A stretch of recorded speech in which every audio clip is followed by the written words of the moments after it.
சில்லான குளிர் காற்று வீசும் நேரமது, மேலோக தூத கூட்டம் பாடும் வேலையது, மண்ணின் மாந்தரும் கதரும் நேரமது, நம் மேசியா மண்ணில் உதித்தார்.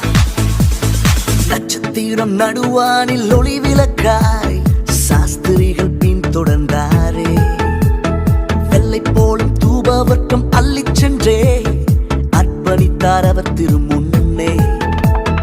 நட்சத்திரம் நடுவா